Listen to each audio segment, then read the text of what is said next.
maalin cusub filim cusub janaalka aad daawanayso waa Axmed Jeen hadaa ku cusub taafanaad janaalka subscribe saar muuqaalkan like saar aad baa u maasan tahay Shimbiradii ay sheedaamo soo dirsadeen oo xabsi ku jiraan oo loo kala magacaabo Longwave iyo Duncan ayaa waxa ay isku dhex qabsanayaan shabaqa dhexdiisa waxa ayna sidoo ayuu isla dagaalsan waxay ay ku soo dhacayaan gudaha guri bini'aadam uu leeyahay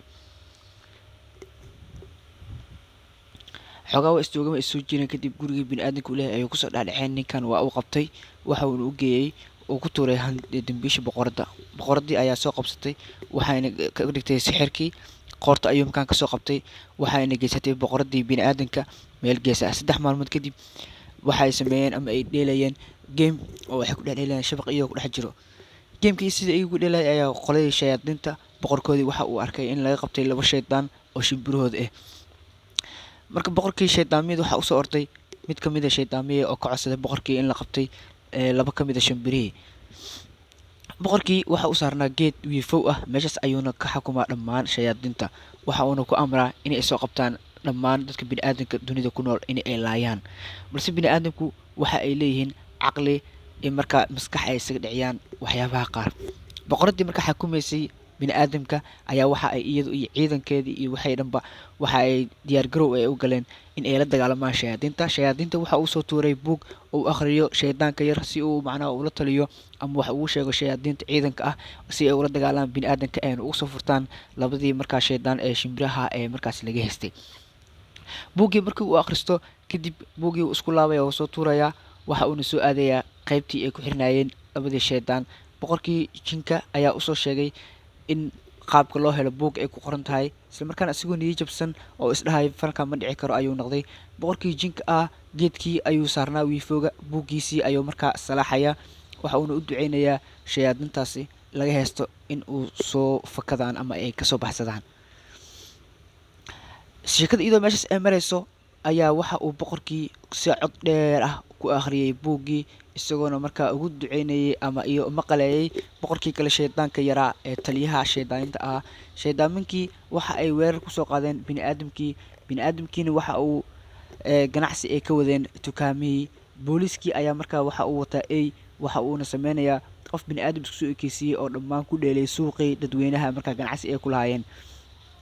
waxa uuna markaa ku ordaya wadadii tareenka waxa uu jibinayaa alaab badan boqoradii ayaa markaa loo keenay ninkii falka ka dambeeyay iyo waliba boqoradii ayaa waxa ay leedahay guriga noocaas uu yahay ayaa u baahanahay in la isoo qabto generaalkii booliska ah waxa uu leeyahay boqoradii sidee waxaan ku sameyn karnaa boqoradii waxa uu soo saaray gaari waxa uu rabaa in uu geeyo meesha markaasi ee boqorada ay ka codsatay in la geeyo boqorkii jinka waxa uu meel fog ka daawanayaa jinkii markaa rabish ka sameeyay ama problem ka soo sameeyay bini'aadamkii meesha ay ku noolaayeen waxa uuna daalac u raacanayaa gabadhii Qureysheed oo markaa jinka saaxiibka ahaayeen jinkii waxa ay sameynayaan meel kore oo tog ah ayay waxa ay ku sameynayaan dhoolatus marka ay boqorkooda ay ku tusayaan boqorka jinka in ay bini'aadamku wax kasta ay ku sameyn karaan waxa uu markaasi boqorkii fiirinaya ama controlaya qaabka ciidankiisu ay ugu diyaar gareysan yihiin boqoradii marka jinka tababarka uu haysay ayaa waxa ay sameynaysaa ama ay isku diraysaa laba ka mid ah jinkii shimbiraha ahaa iyagoo markaasi sameynaya dhoolatus boqorkooda hortooda si boqorku uu u ogaado bal kartida ay leeyihiin ciidanka jinka waxay leedahay wakaasaa boqorkaygiiyow tababarka waa ay qaatay ciidankan waxay jinkii markaa kor u dalacayaa ama uu tijaabinayaa awoodiisa ee bini'aadamka ay isaga dhici karaan waxay leedahay waa kaas wax aan sameynay ama aan ku sameyn karno bini'aadamka oo dhan gacanteena ayay markaas soo galayaan booliiska officerkii eygii ayuu yaaban ayaa waxa ay arkayaan ama ay soo qabanayaan laba ka mid ah dadkii ay u shaqeysnaayeen in jinka uu soo diray waxa uu ku qabanayaa bastoolad waxa uu u keenayaa boqorada waxa uu ku leeyahay dadkan ayaan soo qabanay ayagoo problemka ka wada boqoradii waxa ay soo bixinaysaa xaansho dheer oo mar kale ay ku qoran tahay dalabkee ay u baahan tahay in markaas soo qabto police officerkii waa uu soo baxayaa waxa uu raadinayaa howlgal kale boqoradii waxa ay tusaa warqadan daanyeerkii bini'aadamka la shaqeynayay si uu u soo qabto dadkii markaa shabaqan ku jiray ee ka baxsaday ee jinka ahaa waxa ay raacayaan markab waxa ay dhexgelayaan biyaha waxa ay sameynayaan wax kasta oo bini'aadamka ay ku dhibaateyn karaan jinka meel kasta ayay kasoo weerarayaan ciidankii markaa bini'aadamka daafac iyo weerar intaba waa isku dayeen, balse jinkii ayaa ciidankiisii ugu awooda badnaa ama ugu faraha badnaa soo dhigay, soona gelshay qaybta bini'aadamka. Bini'aadamkiina waxa ay isku dayayaan qaab kasta ay markaa isaga difaaci karaan jinka.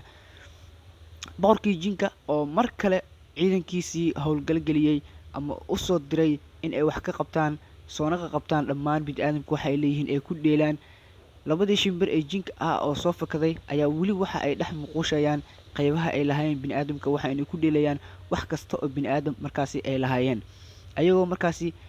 awoodooda u sheeganaya ama ku dhedheelaya alaabta dhammaan bini'aadamka ay leeyihiin. Boqorkii jinka warqad ka timid ayay akhrinaysaa boqoradii jinka, iyadoo u tilmaamaysa in uu u baahan yahay boqorka inay u tagaan, islamarkaana ay soo arkaan bal boqorkiin xaaladooda caafimaad oo macnaha jinkii shimbira ahaa ay fiican yihiin. Waxa ay geynaysaa meel markaa cidlo ah oo ay ku leedahay bal i tusa awoodiina, qaabka bini'aadamka aa ugu soo fakateen iyo qaabka aa u samayseen. Labadii shimbire ee jinka ahaa ayaa waxaa baaritaan ku sameynaya dad ay soo dirsatay boqoradda oo la yidhi igraalnaqda oo la yidhi soo qabo jinkii fakaday. Ninkan waxa uu shirqool u dhigay jinkii oo macnaha daanyeerkii bini'aadamka ahaa, waxa uu shirqool u dhigay ninkii lala soo diray ee boqoradda soo dirtay, waxa uuna miino u saaray doontii markaas ay wada saarnaayeen, isagoo ku amray in uu ka dego isla markaan jinkan aan lasoo qaban karin. Boqoradii jinka oo kor ka fiirinaysa biyihii wareegayay iyo maxaa ku dhahayay ninkii daanyeerka ahaa ee daanyeer bini'aadamka ahaa ee bambada iyo miinada ugu xiray doonta, ninkii lasoo dirsaday ee soo dirsatay boqoradii bini'aadamka, waxa uu isku dayay daanyeerkii bini'aadamka ah in uu qaarijiyo ninkii lala soo diray ee loo soo diray inay soo qabtaan labadii jin ee shimbiraha ahaa ee fakadeen.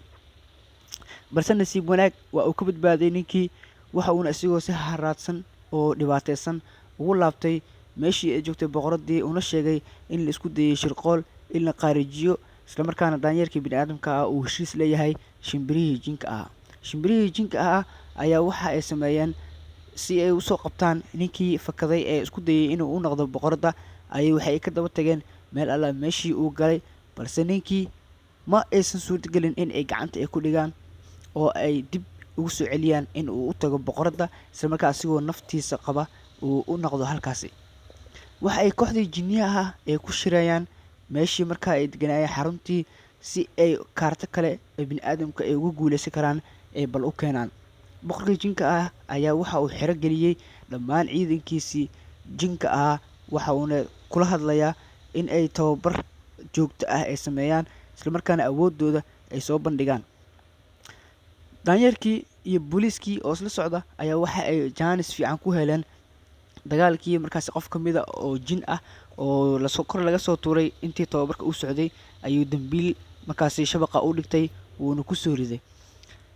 Waxa ay leedahay ninkii waan dilay oo waan ka tuuray qarka, balse ma oga in shabaq loo dhigtay ninkii ama jinkii markaasi tababarka sameynayay shabaq loo dhigtay, waxaana uu keenay boqoradii bini'aadamka, waxa uuna u sheegayaa in uu gacanta ku soo dhigay mid ka mid a jinnihii shimbiraha. Jinnihii shimbiraha ayaa waxa ay daba socdaan jinkii shimbirka ah ee markaasi laga afduubtay. Boqoradii waxay macnaha jinnihii waxay isku dayayaan in ay daba galaan bal jinnigii markaasi shimbirka ah ee laga afduubtay in ay gacanta ay ku soo dhigi karaan. Weerar ayayna soo qaadeen, balse boqoradii ayaa waxa ay markaani meel qarsoodi ah ay ku qunfushay jinkii loo keenay. Bini'aadamkii waxa uu ku riday sallad jinkii, boqoradii ayaa markaan gacanta ku haysa jinka, waxayna isku dayayaan markaan inay qoorta ka jaraan ayna caadi u cunaan. Ciidankii jinka waxa ay weerar iyo diyaar garow ay ku soo qaadeen bini'aadamkii markaasi ka haystay jinkii shimbirka ahaa. Jinkii shimbirka ah waxa ay awood u yeesheen in ay xiraan ninkii markaasi boqoradda waardiyaha u ahaa bini'aadamka, waxayna jinniyihii ay weerar cir iyo dhul ah ku soo qaadeen bini'aadamkii, waxayna isku dayayaan inay markaan ay kala wareegaan jinkii markaasi shimbirka ah ee laga qabsaday, iyo weliba ayagaba inay sii afduubtaan. Weerar ayaa lagu soo qaaday boqoradii bini'aadamka iyadoo meel cidlo ah joogta, balse sixirkeedii ayay kaashanaysaa oo markaan ay isku daafacaysaa. Boqorkii jinka ah waxa uu isnaantigiisa weerarkii ku soo qaaday uu ka mid ah dadkii weerar ku soo qaaday bini'aadamka iyo boqoradaba, balse boqoradii kaligeed ayaa daafac waxa ay ka gashay boqolaal jin ah oo markaasi soo weeraray. jinihii waxa ay markaan adeegsanaysaa boqorad waxay adeegsanaysaa sixirkeedii ugu dambeeyey oo ay kaga awood sheeganayso, balse jinkii xabsiga ama markaasi xariga lagu hayay ayaa isku dayay inuu fakado, balse waxaa qabsatay korontadaasi awal ee u shirqooshay boqoradii bini'aadamka oo isku dayday in markaasi haddii uu fakado xataa ay gacanta ku dhigto. Boqoradii waxa ay sameynaysaa markaan sixirkeedii ay kula dagaalamayso dhammaan jinka ay kaga guuleysanayso. Jinkii oo weerar soo qaaday ayaa dhammaantood waxa ay ku xirxiraysaa fiilo markaasi xarig ah oo sixir ah ayay ku duubaysaa, qaarna way gubaysaa. Dhammaan jinniyihii waa ay ka adkaanaysaa oo mid haaday iyo mid dhaawac ah iyo mid dhintay ayay gebigood ay ka dhigaysaa. Boqoradda awooddeeda ayaa waxay ka dhigtay in dhammaan jinkii ee meesha weerar kusoo qaaday dhaawacoodii iyo dhimashadoodii ay dib ula laabtaan, iyadoo weli laga haysto jinkii markaasi xabsiga kaga jira shimbirka yaraa ah. Boqorkii jinka ayaa waxa uu akhrinayaa fariintii ka timid iyo dhammaan dhibaatooyinkii loo geystay ciidankiisa, waxa uuna sheegayaa in aan la akhrisan karin falkan ku dhacay. Boqoradii bini'aadamka oo aad u careysan ayaa waxa ay ku leedahay waan ka guuleystay, waxaanoo kalena aniga ima soo weerari karaan. Waxa ayna markaan ku naaloonaysaa ama ay ku naaloonayaan dadkii bini'aadamka ahaa guushii ay ka gaareen.